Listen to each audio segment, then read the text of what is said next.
নমস্কার প্রিয় দর্শক বন্ধুরা, রিতাস কিচেনে অনেক অনেক স্বাগত জানিয়ে আজকে রেসিপি শুরু করতে চলেছি। আজকে দেখতেই পেলে ডিম নিয়েছি, কাঁঠাল নিয়েছি। প্রথমে কাঁঠালটাকে কেটে নেব, হাতে তেল মেখে নিচ্ছি ভালোভাবে। তারপর আমি বটিতে ভালোভাবে তেল মেখে কাঁঠালগুলো কেটে নিচ্ছি। দেখো কত সুন্দর হয়েছে কাঁঠাল কাটাটা। প্রথমে আমি ভিতরের কুশগুলো দুই ফালা করে ভিতর থেকে গুটিটা বের করে, গুটির উপরে একটা প্রলেপ থাকে ওটাকেও ফেলে দিয়েছি, না হলে খেতে সময় মুখে লেগে থাকে আঠার মতো, তাই আমি প্রলেপটা ফেলে দিয়েছি। দেখতে বড় রসুনের কোয়ার মতো লাগছে কাঁঠালের গুটিগুলো, এখনো পুরাপুরি শক্ত হয়নি, তার জন্য একদম রসুনের মতো দেখতে লাগছে। কি দারুণ লাগছে বন্ধুরা। এবার আমি কড়াইতে গরম জল বসিয়েছিলাম, একদম জলটা উতলিয়ে উঠছে। এবার আমি কাঁঠালগুলো ধুয়ে দিয়ে দিচ্ছি, তারপর নুন দিয়ে ভালোভাবে নেড়ে চেড়ে আমি ঢেকে দেব 10 থেকে 12 মিনিটের মতো। পুরানা বন্ধুদেরকে অনেক অনেক ভালোবাসা এবং নতুন বন্ধুদেরকে অভিনন্দন। বন্ধুরা, আমার ভিডিওটি শুরু থেকে শেষ অবধি দেখার জন্য অনুরোধ জানাচ্ছি। ভালো লাগলে একটি লাইক, কমেন্ট এবং সাবস্ক্রাইব করে আমার পাশে থেকো, আর বন্ধুদের সাথে একটু শেয়ার করে নিও। বন্ধুরা, ভীষণ গরম, তথাপি বৈশাখ মাসে এঁচুড় খেতে হয়, তার জন্য গরমের মধ্যেও এঁচুড় কেটে নিচ্ছি। অনেক কষ্ট হয় বন্ধুরা ভিডিওগুলো বানাতে। তোমরা একটু দেখে কমেন্ট করো এবং আমার পাশে থেকো বন্ধু হয়ে। সবাইকে অসংখ্য ধন্যবাদ। বন্ধুরা, আমি এঁচুড় চিংড়ির রেসিপিটি খুব তাড়াতাড়ি নিয়ে আসব। আজকে তোমরা দেখে নাও এঁচুড় দিয়ে কিভাবে ডিম দিয়ে আমি বানাচ্ছি। শুধু একবার কষ্ট করে বানিয়ে দেখো, খেতে দুর্দান্ত হবে। একবার খেলে এর স্বাদ জীবনে ভুলবে না। আমি এখানে কাঁচা পাকা দুই ধরনের লঙ্কাই দিয়েছি, এবারে পেস্ট করে নেব।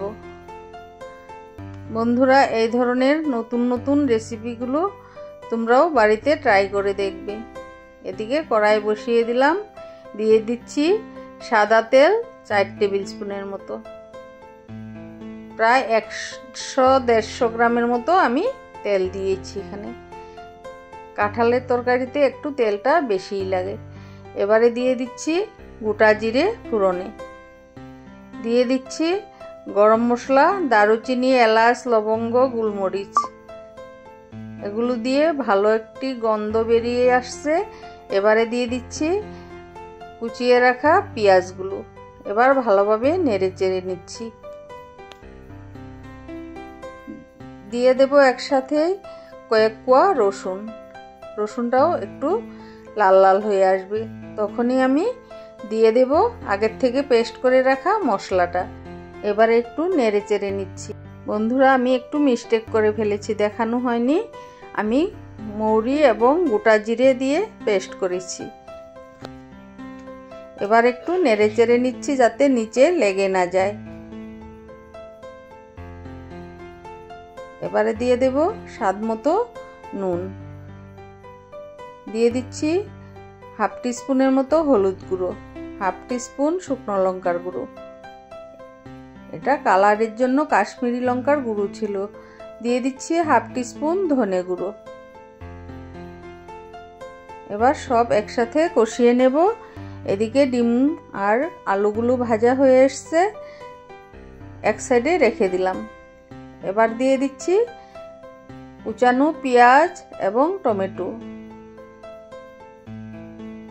মশলা দেখতেই পাচ্ছ কষে আসছে। এবার আমি এগুলো দিয়ে একটু নাড়িয়ে চাড়িয়ে নেব। মশলা থেকে তেল ছেড়ে আসছে, এত সুন্দর একটি গন্ধ বেরিয়েছে বন্ধুরা, কি বলবো। এবারে দিয়ে দিচ্ছি আগের থেকে সেদ্ধ করে রাখা এঁচুড় বা কাঁঠাল যাই বলো। দেখো একটু হলুদ দিয়ে দিয়েছিলাম, কি সুন্দর কালার চলে আসছে। কালারটা খুব দারুণ এসছে। হলুদ না দিলে একটু কালো কালো হয়ে থাকে, তার জন্য আমি সামান্য একটু হলুদ দিয়ে সেদ্ধ করেছি। এবার ভালোভাবে নেড়ে চেড়ে কষিয়ে নেব। এঁচুড়গুলো একদম তুলতুলে হয়ে গেছে সেদ্ধ হয়ে।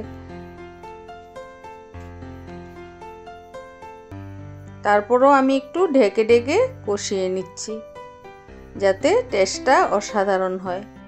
ফিরে আসছি 10 মিনিট পর।